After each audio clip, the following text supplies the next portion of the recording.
All this weekend, we are taking a look back at a case in review.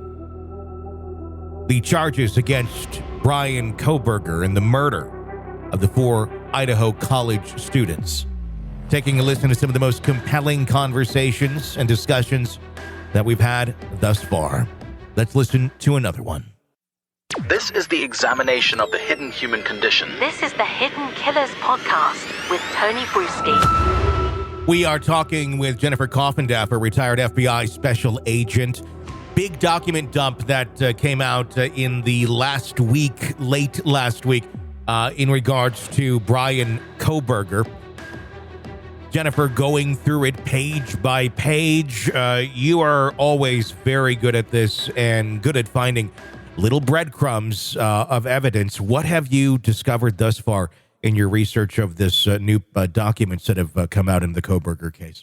Well, one of the first things I wanted to point out, and really this is more administrative, there's been a lot of chatter, a lot of, I think, confusion about the prosecution not providing documents. Yeah. We are on multiple discovery requests by both parties, and we even have a motion to compel on the table, which, is just kind of pushing the envelope even more. Sure. And I just thought it was interesting. I liked that we're able to see in this document, hey, listen, we haven't gotten the documents, court, so we need an extension.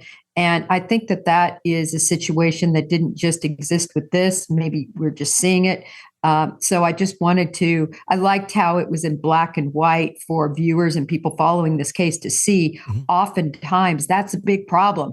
It's not that the prosecution doesn't want to produce it. It's that they don't have it from AT&T, mm-hmm. who, by the way, AT&T gets thousands of requests every day from law enforcement throughout the country on cases they're working. So it's difficult. It's a manpower thing. There's only so many people to do that job, to grab those sorts of pieces that are requested.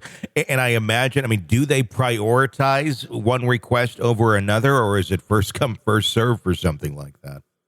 Well, it depends. There are expedited requests, for instance, when they didn't know or have a suspect. Okay. Right? When they're looking at public safety, getting somebody off the streets that could commit crimes like this again. Okay. So those are going to rise to the top. But now, they're in jail, they're arrested. Mm-hmm. It really will likely go into the pool of all their requests, and they will do it in that order. Because believe me, every officer thinks their case is priority. Of course. And you just kind of got to be at the mercy of where you need those documents from. Interesting. Well, what in the documents that did come out over the last couple of days, I know a lot of it very redacted, but was there anything new to learn from what has come out, or any speculation? Yeah, there was something new. I was very interested in the June 23rd date. I should probably double check that date, but I believe I have it memorized correctly. And there's a very specific reason that they are now reaching back compared to their previous requests. So their previous requests focused on August 1st as the sort of the start date of what they were concerned about. Now we're going back on Snapchat and on AT&T to quite a precise date of June 23rd, 2022. Why? There's a reason. Whenever I see this sort of specificity, mm-hmm. And back in the day when I did a subpoena or search warrants based on very specific date, it's because there's a specific thing I know. There's mm-hmm. something that I've been told or understand took place in and around that date or time frame.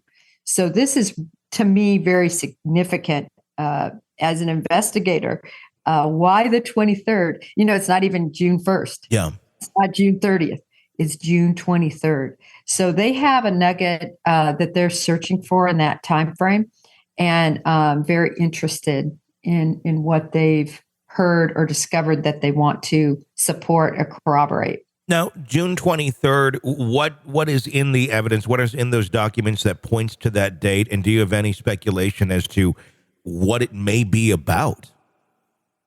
Well, I always believe when I see this, they're looking at tightening up different connections and different things that might have been known. So I'm looking at, is Bryan Kohberger somehow connected to them in this time frame through these AT&T records or the Snap records? Mm-hmm. Those are the types of things they're going to be looking for. I did notice, though, I didn't see Bryan Kohberger. Again, there's so much redacted and so much we still don't have. Mhm. We don't know whether that was even in the dump. So, that's a little bit frustrating, at least from what I've reviewed so far. I think I've reviewed somewhere around, 36, probably around 40 plus pages. I haven't gotten through it all, but I find that that's what they'd be looking for, Tony. And then also conversations amongst each other. Anything, did they see things around that time? Did they think somebody was following them? Did they have concern? Recall early on, there was concern. Remember, there was a store owner who talked about overhearing them talk about somebody following them, but I don't know if you remember that. Yeah, I do. Yeah. And so, are they trying to corroborate possible surveillance that was on them at that time, coordinated with different timeframes that they're coming to know about? The probable cause affidavit, again, it's hard to really explain what a snapshot that is. I look at it and I say, I'm able to see 5% of all the evidence that these investigators see. Yeah. And we're trying to make heads or tails out of this little bit of evidence. But this tells you they are on the, there's something specifically they're looking for. And the more and more that kind of comes out on these other pieces, sometimes it then brings to light other pieces on the original affidavit that maybe we didn't quite have context for or understanding. And then suddenly those pieces come together. This is an examination of the hidden human condition. This is the Hidden Killers Podcast. The Hidden Killers Podcast. With Tony Brueski. Jennifer Coffindaffer, retired FBI special agent. Thank you so much for your insight into this. We'll be talking with Jennifer all throughout the week. More on Kohberger and some of the other cases as well. So press subscribe so you don't miss any of those conversations. My name is Tony Brueski. You can sign up to get an ad-free version of the podcast through Apple Podcasts. Do check that out. Even try it for 3 days free. Follow me on Twitter at TonyBPod. Stay with us.